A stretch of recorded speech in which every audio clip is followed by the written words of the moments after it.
அனைவருக்கும் சோழன் பள்ளிக்கூடம் YouTube channel சார்பாக என் இனிய நல் வணக்கங்கள்.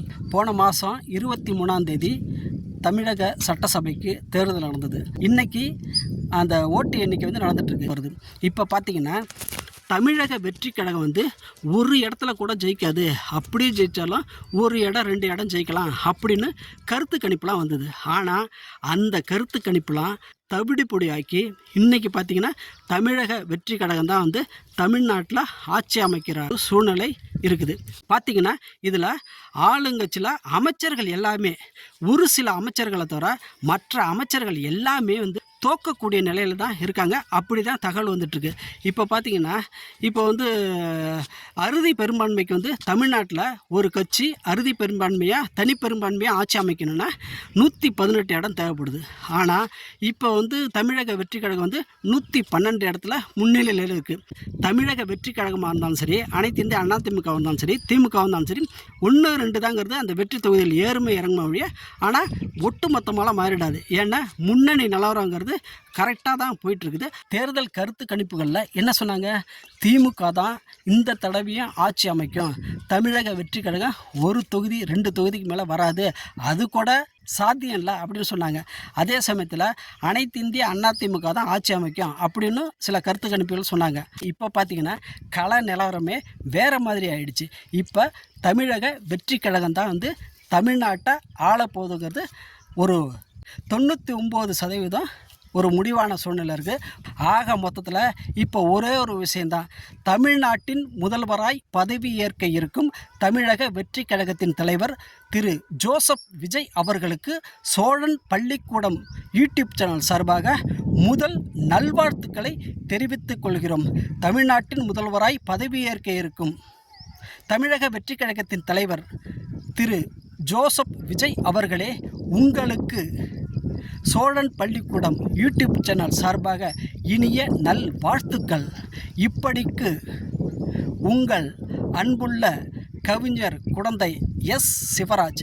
நன்றி, வணக்கம். அனைவருக்கும் சோழன் பள்ளிக்கூடம் யூடியூப் சேனல் சார்பாக என் இனிய நல் வணக்கங்கள்.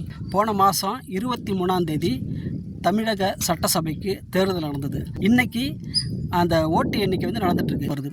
இப்போ பார்த்திங்கன்னா தமிழக வெற்றி கழகம் ஒரு இடத்துல கூட ஜெயிக்காது, அப்படியே ஜெயித்தாலும் ஒரு இடம் 2 இடம் ஜெயிக்கலாம் அப்படின்னு கருத்து கணிப்புலாம் வந்தது. ஆனால் அந்த கருத்து கணிப்புலாம் தவிடு பொடி ஆக்கி இன்றைக்கி பார்த்திங்கன்னா தமிழக வெற்றி கழகம் தான் தமிழ்நாட்டில் ஆட்சி அமைக்கிற சூழ்நிலை இருக்குது. பார்த்திங்கன்னா இதில் ஆளுங்கட்சியில் அமைச்சர்கள் எல்லாமே, ஒரு சில அமைச்சர்களை தவிர மற்ற அமைச்சர்கள் எல்லாமே தோக்கக்கூடிய நிலையில் தான் இருக்காங்க. அப்படி தான் தகவல் வந்துட்டுருக்கு. இப்போ பார்த்திங்கன்னா இப்போ அறுதி பெரும்பான்மைக்கு தமிழ்நாட்டில் ஒரு கட்சி அறுதி பெரும்பான்மையாக தனிப்பெரும்பான்மையாக ஆட்சி அமைக்கணும்னா 118 இடம் தேவைப்படுது. ஆனால் இப்போ தமிழக வெற்றி கழகம் 112 இடத்துல முன்னிலையில் இருக்குது. தமிழக வெற்றி கழகமாக இருந்தாலும் சரி, அனைத்து இந்திய அண்ணா திமுக இருந்தாலும் சரி, திமுக இருந்தாலும் சரி, 1-2 தாங்கிறது அந்த வெற்றி தொகுதியில் ஏறுமை இறங்குமா வழிய. ஆனால் ஒட்டு மொத்தமாலாம் மாறிடாது. ஏன்னா முன்னணி நிலவரங்கிறது கரெக்டாக தான் போயிட்டுருக்குது. தேர்தல் கருத்து கணிப்புகளில் என்ன சொன்னாங்க? திமுக தான் இந்த தடவையும் ஆட்சி அமைக்கும், தமிழக வெற்றி கழகம் 1 தொகுதி 2 தொகுதிக்கு மேலே வராது, அது கூட சாத்தியம் இல்லை அப்படின்னு சொன்னாங்க. அதே சமயத்தில் அனைத்து இந்திய அண்ணா திமுக தான் ஆட்சி அமைக்கும் அப்படின்னு சில கருத்து கணிப்புகள் சொன்னாங்க. இப்போ பார்த்திங்கன்னா கள நிலவரமே வேறு மாதிரி ஆயிடுச்சு. இப்போ தமிழக வெற்றி கழகம் தான் தமிழ்நாட்டை ஆளப்போகுதுங்கிறது ஒரு 99% ஒரு முடிவான சூழ்நிலை இருக்குது. ஆக மொத்தத்தில் இப்போ ஒரே ஒரு விஷயந்தான், தமிழ்நாட்டின் முதல்வராய் பதவி ஏற்க இருக்கும் தமிழக வெற்றி கழகத்தின் தலைவர் திரு ஜோசப் விஜய் அவர்களுக்கு சோழன் பள்ளிக்கூடம் யூடியூப் சேனல் சார்பாக முதல் நல்வாழ்த்துக்களை தெரிவித்துக் கொள்கிறோம்.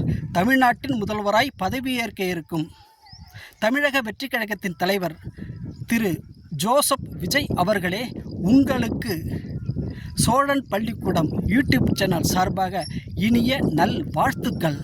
இப்படிக்கு உங்கள் அன்புள்ள கவிஞர் குடந்தை எஸ். சிவராஜ். நன்றி, வணக்கம்.